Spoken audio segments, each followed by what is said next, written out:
ท่านกำลังรับฟัง CM77 วิทยุอินเทอร์เน็ตล้านนา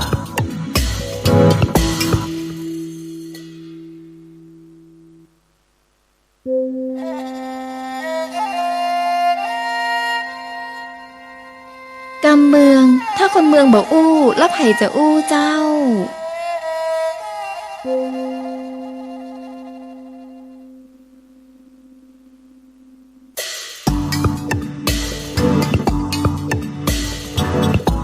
คุณกำลังรับฟัง CM77 วิทยุอินเทอร์เน็ตล้านนา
บรรเลงทำนองเพลงอินเดียสุดเล่าละซดเบียร์ละม้วนอกม้วนใจ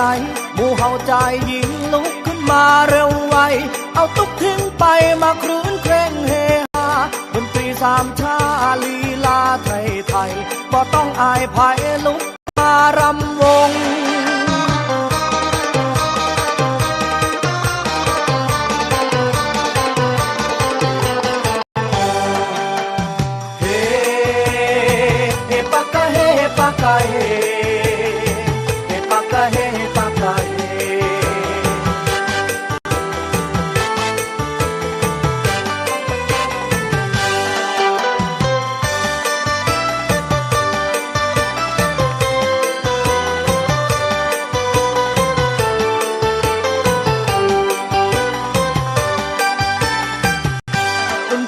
บรรเลงทำนองเพลงอินเดียสุดเล่าละซดเบียร์ละม้วนอกม้วนใจหมู่เฮาใจหญิงลุกขึ้นมาเร็วไวเอาทุกทิ้งไปมาครื้นเคร่งเฮฮาดนตรีสามชาลีลาไทยไทยบ่ต้องอายภัยลุกขึ้นมารำวง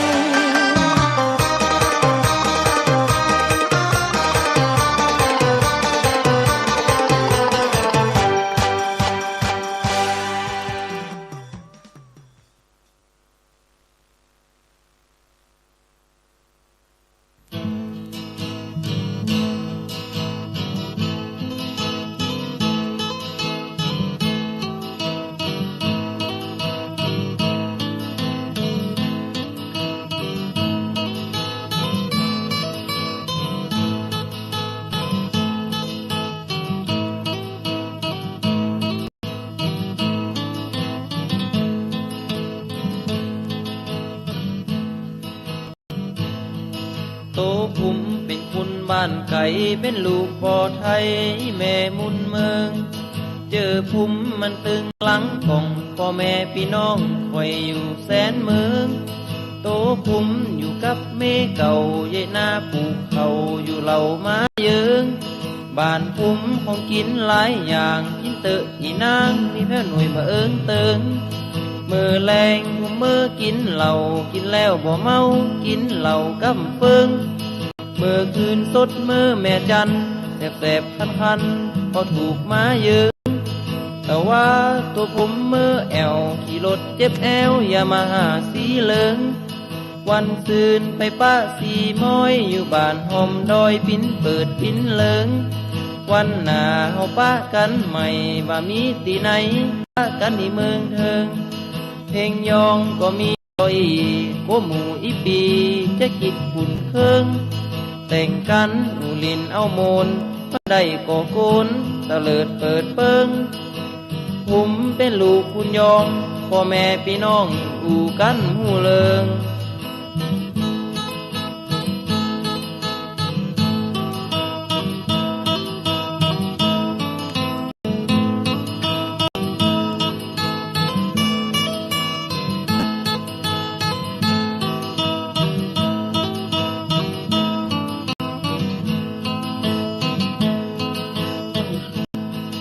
วันหน้าเฮาป้ากันใหม่บ่มีตีไหนป้ากันที่เมืองเทิงเพลงยองก็มีต่อยก็หมู่อีปีจะคิดขุนเคิงแต่งกันอูลินเอาโมนมาได้ก่อโกนตะเลิดเปิดเปิงผมเป็นลูกคุณยองพ่อแม่พี่น้องอูกันหูเลิง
กันหิมปิงนั่งบนขอนไม้สุขใจเมื่อได้แอบอิงเจ้าสัญญาจะหักอ้ายจริงทุกสิ่งจะไม่เปลี่ยนแปลงแล้วบ่เหมือนบ่ตันเจ้าได้เจ้าหลงลืมอ้ายได้หัวใจเจ้านี้พรวนแปรเจ้าลืมสัญญาว่าจะหักอ้ายแต่ปล่อยหัวใจอ้ายจำเป็นแผลนักแก่นอใจกันดาลืมขอนไม้ที่หินตะลิงเจ้าลืมทุกสิ่งแม้กรรมที่เคยสัญญาจากไปแห่งไหนทำไมจึงไม่กลับมาลองคืดคอยพองตาเฮาหักกันมาก็พอปีปายพิษป่อคืนกลับมาเถิดน้องจงสงสารอ้ายพองอ้ายกองหาไหนก็ได้ยังมาใจดำลืมกรรมแล้วน้อยนายหากคุณน้อยชีพนี้สลายจะตายอ้ายถึงบ่ลื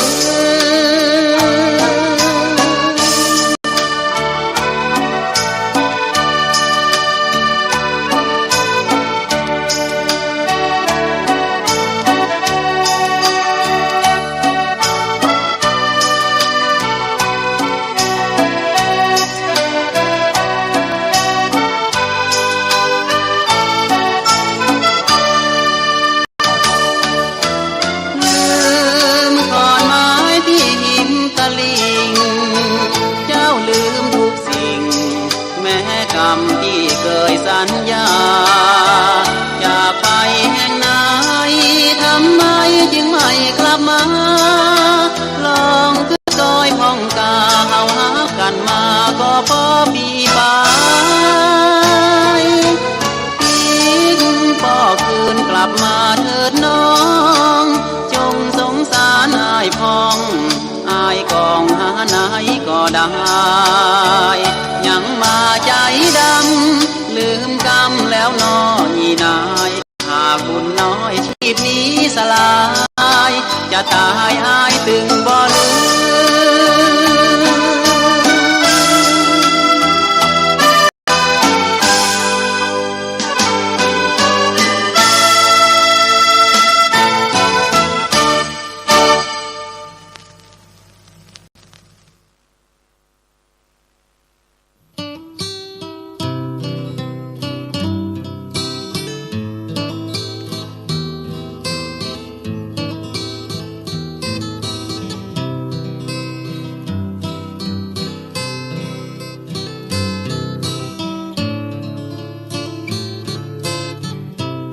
พบนวลละอองแม่นวลน้องสาวน้อยป่าบง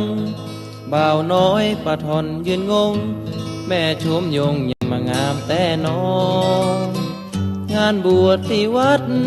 เปิ้นจัดซอฮือฟังหออ้ายไปนั่งเสยจังโซตาและพอสาวน้อยสาวจีบึดใจคำเดียวน้องก็เตียวกายนายไปพอตั้งหลังเหมือนลูกแม่ใบพอตั้งหน้าคล้ายเหมือนลูกแม่สีสลิดปิดปางชมที่นางเป็นลูกผู้ดีหันบ่าวปาทอนฝั่งนี้เหมือนลุงดีเปิ้นฟ้าวไปตรงบ่าวบ้านห้วยเปิ้นก็ตวยจีบน้องเหมือนกันบ่าวน้องล่องจ้องตาเป็นมันบ่าวห้องหันบอกลืมมาลงเปิ้นมีรถยนต์ขี่บนถนนปลอดโปร่งตัวอ้ายมันเตียวละต้องคุณงามป่าบงเลยบ่สนใจจ้างเตอะน้องนางปันบ่าวปัดผ่อนรักเมาก็พอจาดหน้ามีจริงแล้วเนาะรวมอยู่เงินหอพบกันจาดใหม่จาดนี้ไอ้จนเกิดเป็นคนกับเปิ้นบ่ได้เกิดอย่างบ่ได้ดังใจรักเมาเปิ้นไปจำใจคนเดียว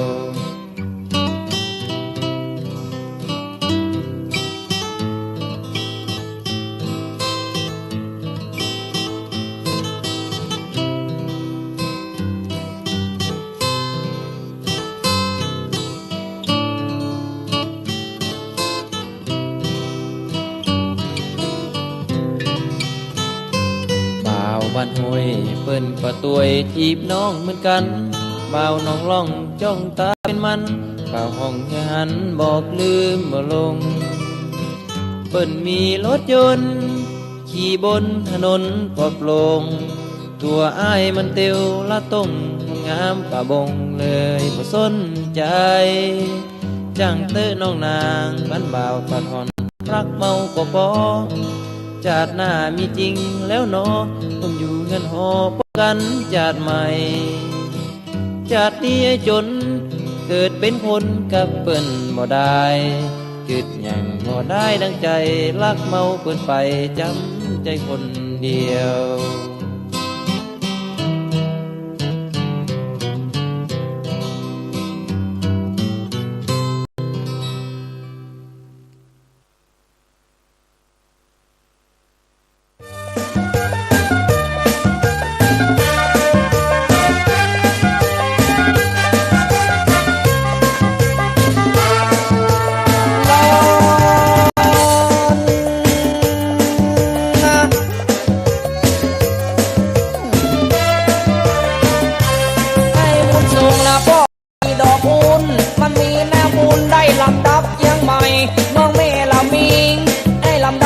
ตามพ่อครูบอกไว้มันมีเจ็บมา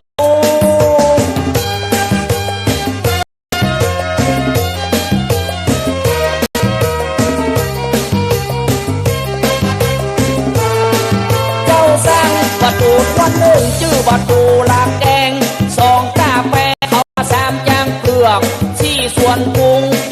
เป็นเลือกละประตูนะส่วนดอกกระเป๋าวัดก็มีมาพวกกระประตูเตียงใหม่มันอยู่ทางใต้เมืองไปนะฮะเก็บกระประตูหายาที่หมู่บ้านเข้ามานะสะสมเป็นว่า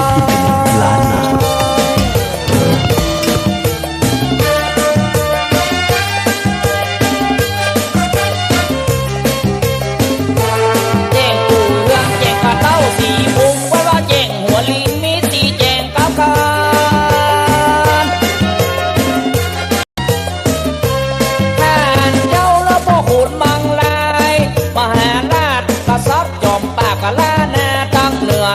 การปกครองอำนาจล้นเหลือเป็นเมืองหัวเหนือเพื่อนเอาเป็นเมืองขึ้นบ่าวว่ากะเจียงเสนตึงบ่าวว่าเจียงหาเมืองเป้าเมืองฝางลำปางแปะน่านกินหัวเมืองไปแถมหลายบ้านข้ามไปแถว12ปันนาเมืองยองกินไปแถวกะเจียงลุงเมืองหลวงบางว่าไปแถวเจียงตุงไอ้เจ้าบอกกะเฮ้ยปู่อีลุงเมืองลังเมืองตุงรัช เมืองแห่นเมืองในกลุ่มใครใหญ่อันนี้ก็เข้าพามาจะนานกาไหนอันนี้ก็สมัยลาแนะก่อนนา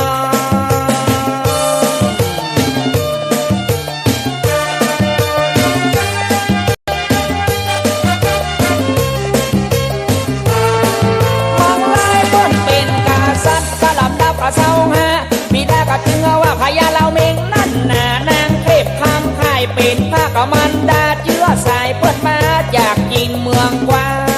งเมือง12 ปันนาประวัติมีมาสร้างไว้จัดย่อย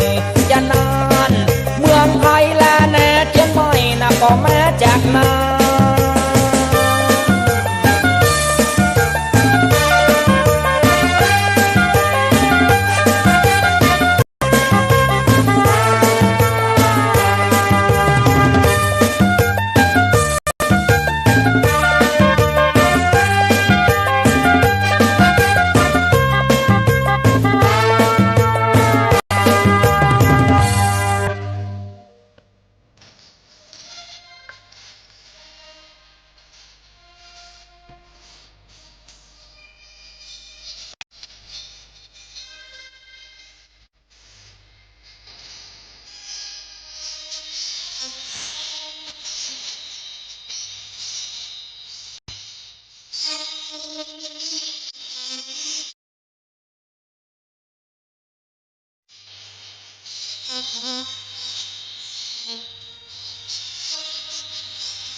หับฟังก็ยังไปก่อนเถอะเจ้าตัวผมจะเล่าเรื่องเศร้าของผมอย่างนี้เขาว่าผมเป็นบ่าวเท่าไปลงหักเมาสาวจีเอิ้นทักสาวน้อยดีลูกหนีพาดดังเม็นกิน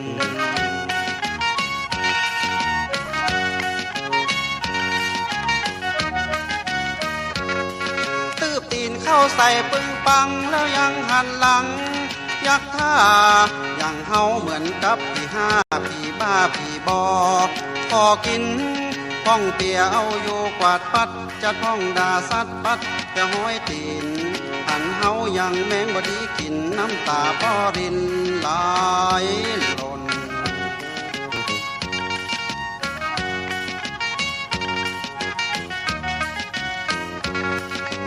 คน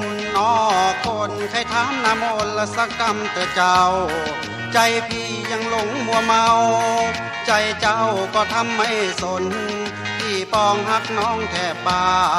กลับด่าว่าเราหน้าทนสาวเอ๋ยหน้ามนตัวน้องจะสนกับคนไหนกันตัวน้องจะสนกับคนไหนแน่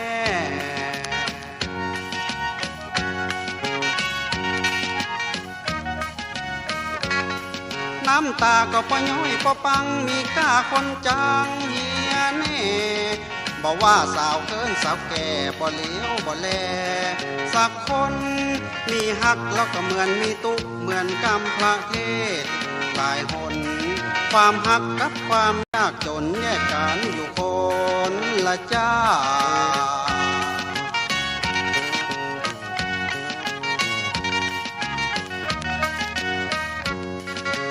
บอกเคยแค้นเคยจังเพราะว่ากลัวมันเป็นบาปเกิดมาเป็นคนทุกข์ยากจะไปโทษทายกันดีหากว่าชาติหน้ามีแต่ขอเกิดเป็นลูกเศรษฐีหน้าตาหล่อเหลางามดีบ่มีคนจังคนว่าพี่จนละพี่ต้องขอลาจากหน้าไปมาเจอกันขอให้น้องนั้นสมดังบุราพี่จนขอหลีกทางไปแรมไกลให้พ้นสายตาสุขเถิดคนดีพี่ขออำลาเพื่อให้การดาวิวาสุขเอ่ยเพื่อให้การดาวิวาสุขเอ่ย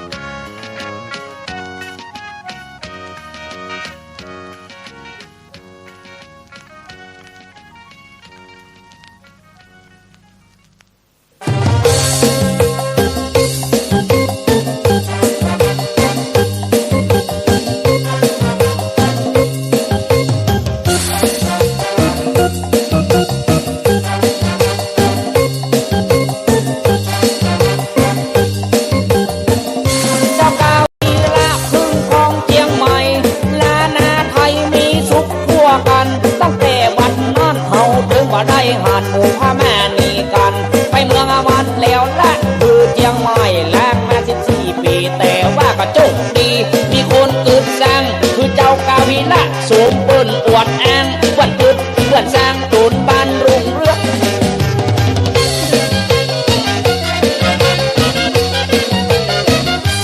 เคยไปเอากระชาไฟฟ้าคือผมว่าก็เพลอำเภอป่าสร้างจังหวัดลำพูนจังหวัดลำปางเต้าขุดมุนแนงแม่กันป่าน้อยนั่นก็ฉลองสมโพธิแหนน้ำ7 คืน 7 วันต้องพึ่งบัดโต๊ะตำก้อยจริงอะไรเนาะเจ้ากาวีระมีลูกหลายองค์เป็นว่าเชื้อพระวงศ์มี8 องค์ทับกัน1เจ้ากาวีระปิ่นเก้าปิ่นการเพื่อนเล่าหรือการกับลูกหลานตัวบ้านองค์ที่2พญาทำลังแต่เป็นพระอนุชาเจ้ากาตึกสร้างองค์ที่3จะหือผมได้อ้างเป็นว่าเจ้ากำวันตัวตามมัด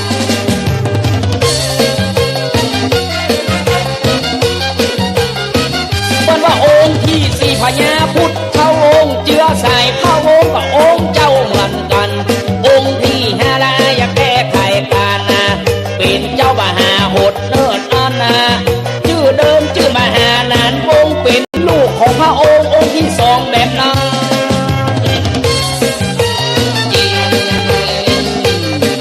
อะไรนะเจ้ากาวิโรสสุริยวงศ์อันนี้ก็องค์ที่6เหมือนกันสุริยวงศ์นามเดิมเป็นกรรมของทั้งใจ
แต่เลยอ้ายบอกเคยจู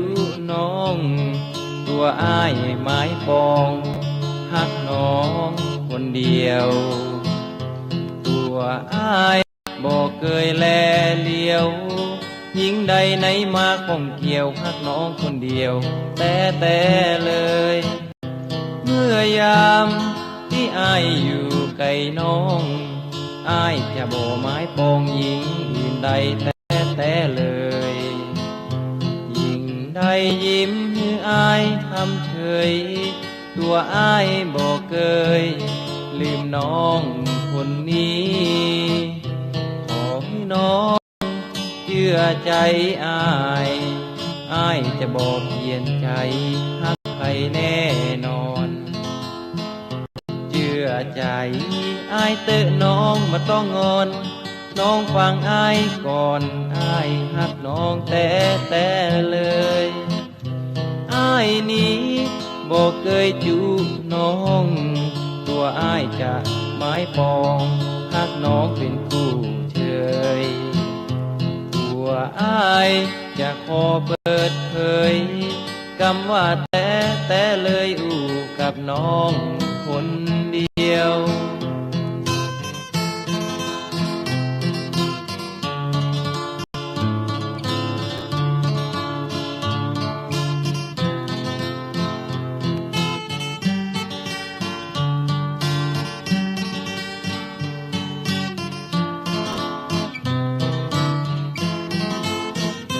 ขอให้น้อง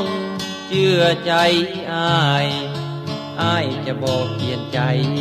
หักใครแน่นอนเชื่อใจอ้ายเตอะน้องมาต้องงอนน้องฟังอ้ายก่อนอ้ายหักน้องแต่เลยอ้ายนี้บอกเคยจู ท่านกำลังรับฟัง CM 7วิทยุอินเทอร์เน็ตล้านนา หักน้องเฉยตัวอ้ายจะขอเปิดเผยคำว่าแต่เลยอู่กับน้องคนเดียว เ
ยคำคนแก่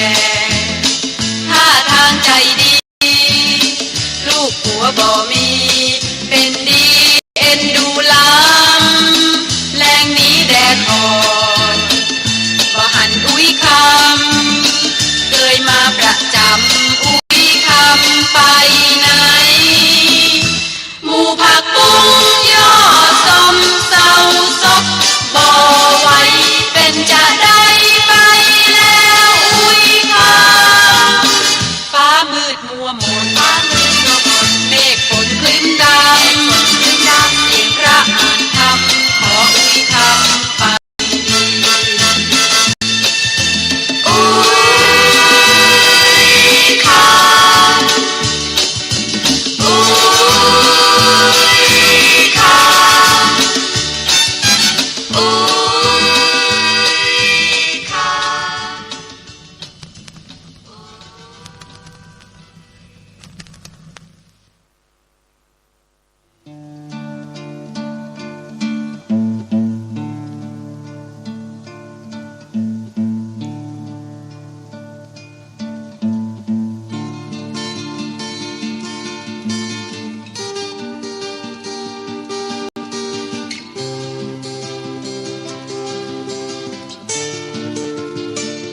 น้องลืมเจียงใหม่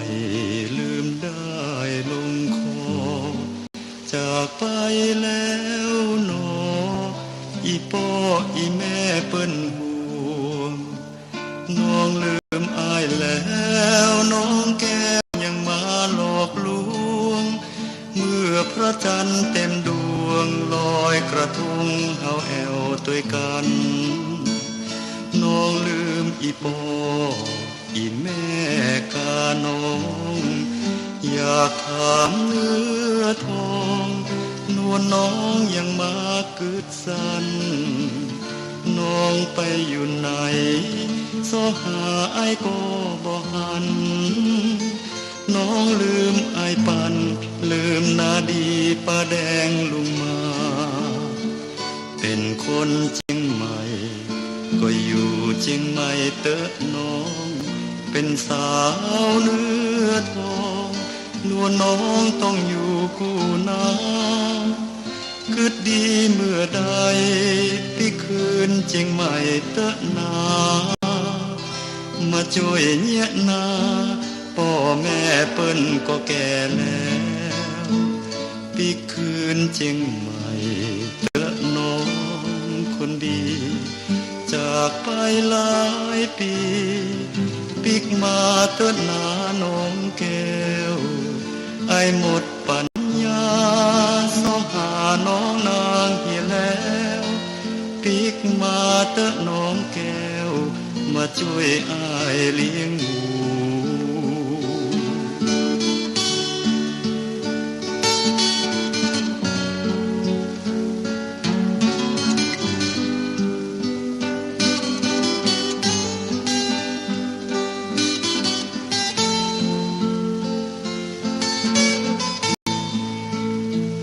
เป็นคนเชียงใหม่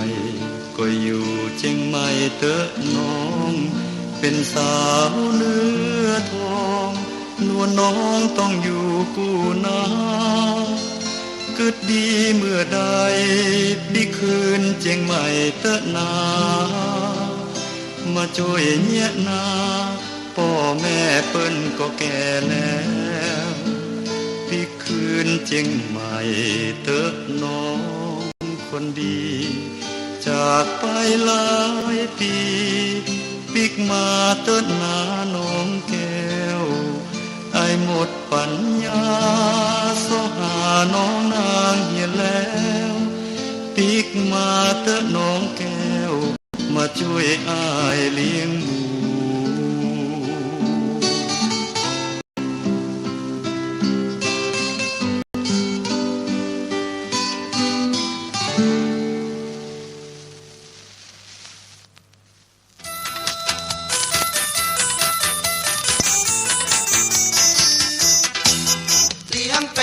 เอาไว้กินไข่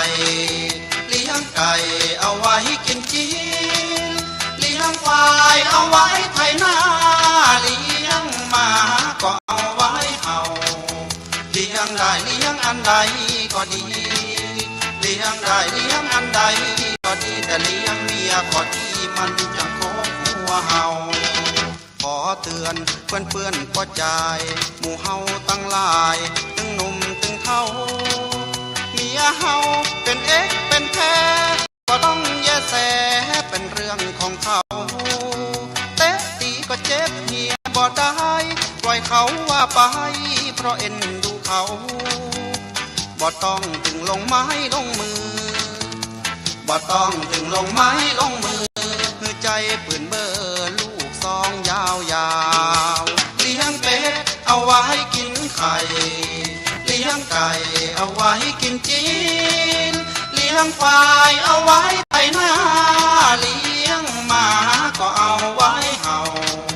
เลี้ยงได้เลี้ยงอันใดก็ดีเลี้ยงได้เลี้ยงอันใดก็ดีแต่เลี้ยงเมียก็ที่มันจังโคกหัวเห่าแม่ยิงบางคนก็ดีอุกับสามีจ้าเจ้าบางคนตะพึดตะพือแป้งเอ็นคอปื้อเหมือนคองูเห่าเฮาว่ากรรมมันได้สิกรรมผู้ยังบอกฟังตุ้มเจ้าอู้จากรรมใดก็กูอู้จากรรมใดก็กูคือกวมสามูช่วยกันบรรเทาเลี้ยงเป็ดเอาไว้กินไข่เลี้ยงไก่เอาไว้กินจีนเลี้ยงควายเอาไว้ไถนาเลี้ยงหมาก็เอาไว้เห่าเลี้ยงได้เลี้ยงอันใดก็ดีเลี้ยงได้เลี้ยงอันใดก็ดีแต่เลี้ยงเมียก็ที่มันจังโคกหัวเห่าบางคนหัวได้เงินมาเที่ยวกายสามว่าสู่มาแต่เจ้าฮิโลวันไหนถ้าบ่ได้เงินพอเปิ้นเที่ยวเฮือนเหมือนอย่างที่เขาเคยหันผ่านมาหลายรายใจว่าตัวใจแต่งกรรมมาเล่าเขาว่าแม่ยิงหน้าเงินเขาว่าแม่ยิงหน้าเงินมีนักเหลือเกินตึงเมียเปิ้นเมียเฮาเลี้ยงเป็ดเอาไว้กินไข่เลี้ยงไก่เอาไว้กินจีนเลี้ยงควายเอาไว้ไถนาเลี้ยงหมาก็เอาไว้เห่าเลี้ยงได้เลี้ยงอันใดก็ดีเลี้ยงได้เลี้ยงเมียก็ที่มันจังโคกหัวเห่า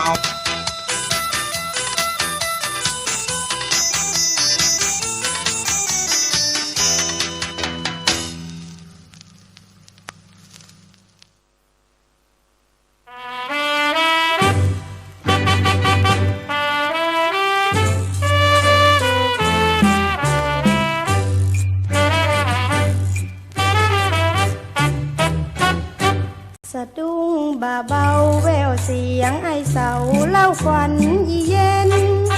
ข้าเจ้าโกรธจนเนื้อเต้นบอกเคยเห็นใครทะเลนเท่าว่าได้ว่าดีบ่มีความจริงเนาะเฮาแต่งโทษใส่ตัวข้าเจ้าโอ้ยไอเสาเนาะไอเสาว่าแผวอีเย็นเมื่อตอนได้เป็นดารานางไทยดูแคว้นอีเย็นยกใหญ่ว่าออกไปคนดูโหแต่งกำล้ำไปบ่ใจอีเย็นที่ว่าอันตีคนดูเปิ้นโหก็เพราะเสาโบตกเก้าอี้กา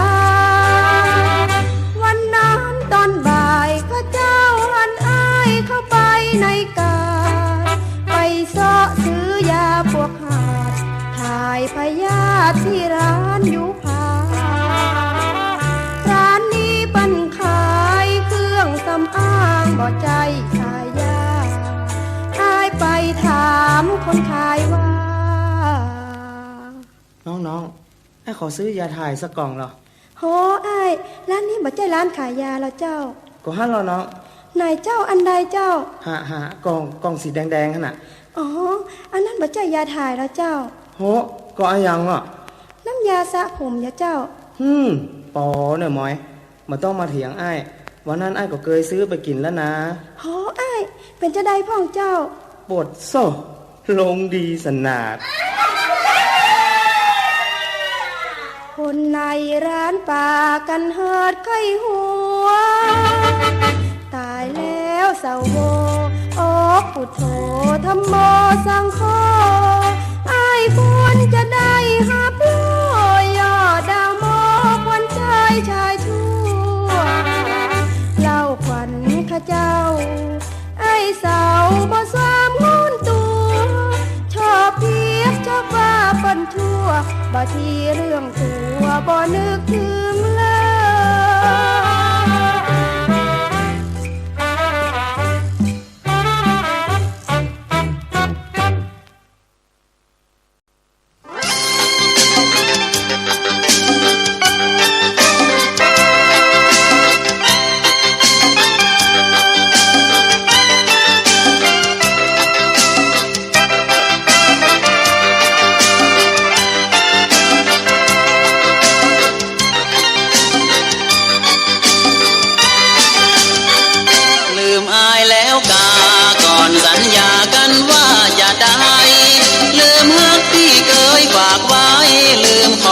ยที่เคยนั่งเคียง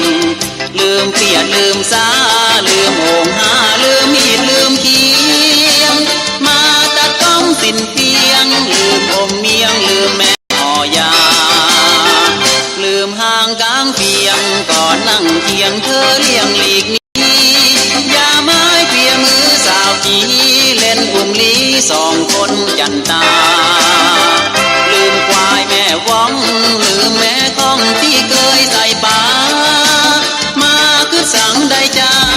จากบ้านนาบ่แลบ่เลี้ยวไปอยู่กับใคร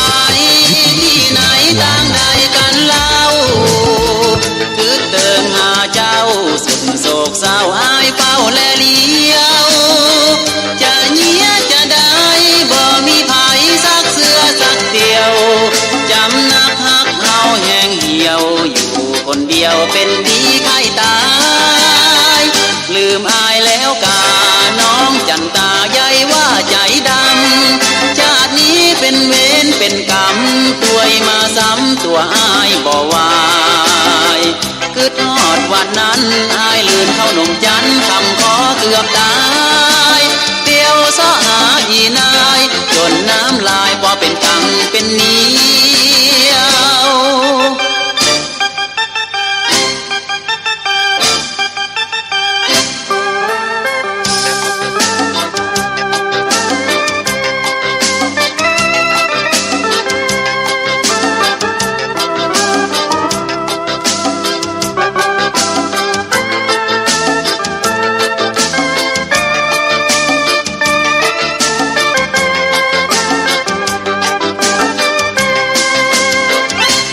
อยู่กับใคร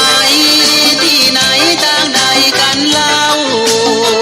คือเตือนหาเจ้าสิ้นโศกเศร้าอายเฝ้าแลเลี้ยวจะเงียจะได้บ่มีไผซักเสื้อสักเดียวจำนักฮักเฮาแห้งเหี่ยวอยู่คนเดียวเป็นดีไข้ตายลืมอายแล้วกาน้องจันตาใหญ่ว่าใจชาตินี้เป็นเวรเป็นกรรมตัวยมาซ้ำตัวอายบ่วายคือทอดวันนั้นอายลืมเข้าหนุ่มจันคำขอเกือบตายเตียวซ้อหาอีนายจนน้ำลายพอเป็นตังเป็นเนียว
เซลบะปะกันจัดเหมือนสบายดีกว่าอย่างอันนะได้ยินเขาว่าเชียวตกถังข้าวสารอีหยังจะว่าตกก็ตกเหมือนกันนะอันก็เชียวลอยอะกะลอยยังเซลมันเป็นทางข้าวสารเป่าข้าวสารมันมีสักเม็ดล่าตำล่าหัวไม่ได้เข้าห่มนะโอ้ก็เมื่อแต่งงานใหม่เชียวยังว่าเมียเชียวนี่เป็นคนประหยัดแว่นเสาะสตางค์อีลูกเมื่อเอากันหัวทีกันยังเซลว่านะกินข้าวอย่างแมวดมบอกกองลูกสดออกมาคนปัดเท่าข้าว2 แอปแกง2 ถ้วยกล้วยแถมวิงเป๊ปซี่แถมมะขวนบะอิ่มนะบะปวดชอบ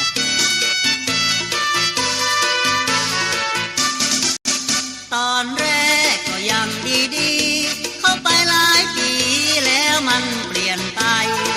เมื่อก่อนแต่งงานนุ่งครานเหมือนผ้าพับไว้บ่าเดี๋ยวนี้เริ่มออกลายก็ไหวแล้วเฮา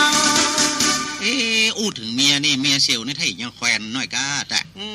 ดีเหมือนใหม่อะกะเซลเอากันเมื่อใหม่ๆยังผ้าพับไว้เต้วในตึงบ่ได้หันปะเตียวนี่จะดูเพราะบ่ได้หันหน้าจอทีวีอะเซลโอ้อย่างอันเนาะ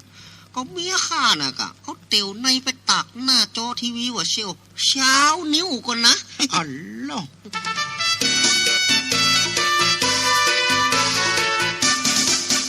กินเหล้าแล้วเหล้าควันเมียมันแสนน่าเบื่อกายเมียเบาๆถ้าบาคืดเลิกและหันจะลูกของเฮาอยู่ถึงวันค่ำเจ้ามีเรื่องคุณว่าเซียวเมียเซียวนี่เรื่องอย่างอี้ถ้าจะบ่มีเนาะข้าหันไปที่ไหนนี่แต่งตัวตันสมัยลูกก็เพราะตันสมัยนั่นนะเซียวข้าเข้าในกาดพอบ่ได้บ่เดียวข้าอ้ายเฮือเปิ้นมันเป็นอย่างนั้นเนาะโอ้เปิ้นเล่ากันเต็มกาดทันเซียวโอ้มันไปใหญ่อย่างในกาดอ่ะมันไปด่าแม่กาดในกาดนะกะด่าเปิ้นนี่อย่างนั้นโอ้มันไปซื้อผ้าอนามัย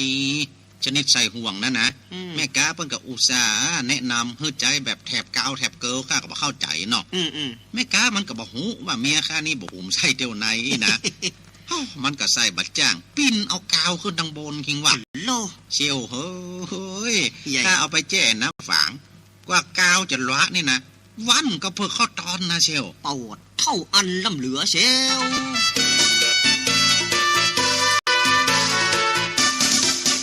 มีเมียเป็นคนขี้ขานด่าบอกด่ากางเฮาเป็นที่อายอยู่บ้านเจอกันคิดกันละวุ่นละวายแม้แต่น้องมันบ่ได้ตัวมันยังขาเบื่อเซ็งไก่อยู่ไปก็ไล่บอยถ้าจะได้ละได้ขวางกันกำเนี่ยไปเบื่อไปเซ็งอย่างล้ำเหลือเซลก็คืดพอกะเซลอยู่ด้วยกันมาจะเป็น10 ปีปลายล่ะค้างอีล่าคือข้าลูกโอ้อีล่านั่นก็น้องมันนะบ่ใช่กะก็น่ะว่าพิษกันตะว่ามปากห่อกันต้มเดียวลูกเรื่องมันเป็นจะได้เซียวคือมันอย่างอีเซียวข้านิดสิวอีล่าหน่อยเดียวบ่ได้แต่ว่านั่นนะเป็นโคตรเป็นฟืนเป็นไฟใส่ข้าลูกแล้วก็ไปนิดสิวกันไหนนิดสิวที่หน้าอกอีล่าอย่างดีกะเมียเซียวแค่โคตรบ่ได้อ่ะเป็นเมียข้าในหัวแตกแอนเตอร์ซีนใจบ่ตันเนอะเซียวเนอะ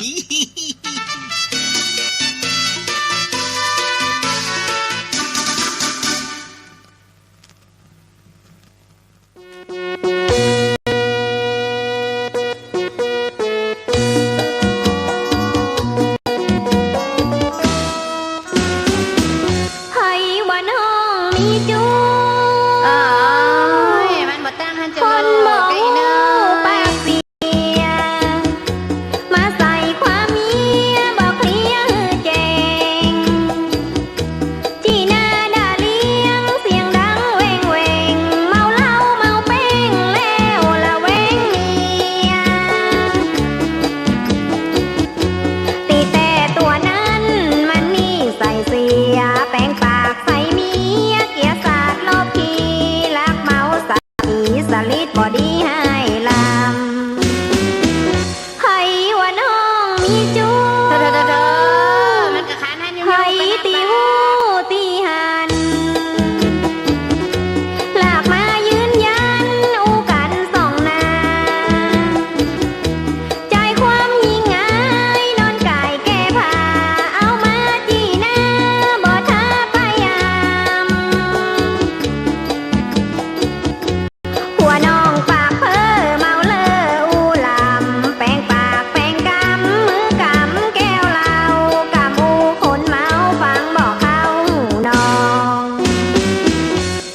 ใจพี่ยักหิมปากมันคันระวังสักวันจะโดนลูกสองก็ว่าอายจะลองให้บ่ลองบ่ฮู้กะลาว่าคนไกลฟันพอได้เล่นจูฟังตาย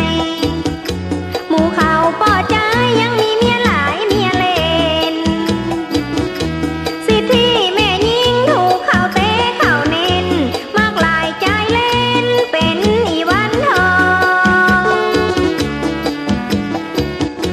ผัวมีเมียน้อยเมียจะมีผัวสองผัวมีเมียร้องน้องจะมีผัวเล่นกำย่อมใส่เว้นผัวอย่าเล่นหู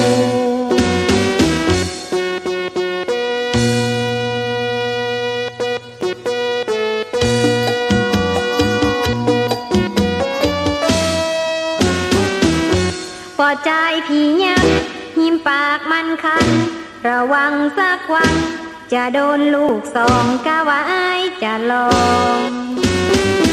ให้บ่ลองบ่ฮู้ข่าวว่าหัวบกุ้งฟ้าบ่ได้เล่นจูฟังตายหมู่เขาป่อใจมีเมียหลายเมียเล่นสิที่แม่ยิงถูกเขาเตะเขาเน้น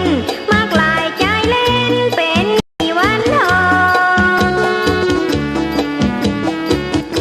ผัวมีเมียน้อยเมียจะมีผัวสองผัวมีเมียร้องน้องจะมีผัวเล่นกำย่อมใส่เว้นผัวอย่าเล่นหู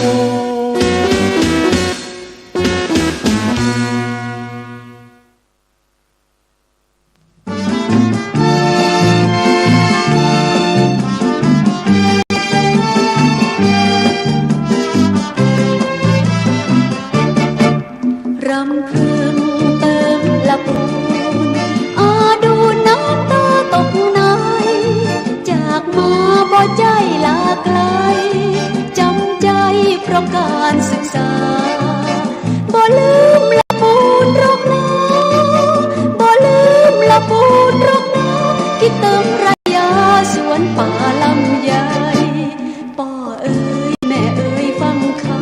ำขน้อยบ่ทำขายหน้าข้าเจ้าจะคว้าปริญญาปิดมาอวดให้ชื่นใจบ่ลืมสัญญาให้ไว้บ่ลืมสัญญาให้ไว้เพราะขาดคุณชัยเป็นพยานลูกหลานเจ้าจากทีวีต้องยิงศักดิ์ศรีไว้ตัวบ่ยอมให้ไผคิดชั่วหักตัวถนอมให้น้อยหากหักต้องหมู่เดียวกันหากหักต้องหมู่เดียวกันสาบานละปูนบ่ลืมฝากใจไปกับสายลมวอนลมกระซิบคนคอยบอกเปิ้นว่าอย่าใจลอยเอื้องดอยหักเดียวบ่ลืมบ่ลืมละปูนบ่ลืมบ่ลืมละปูนบ่ลืมบ่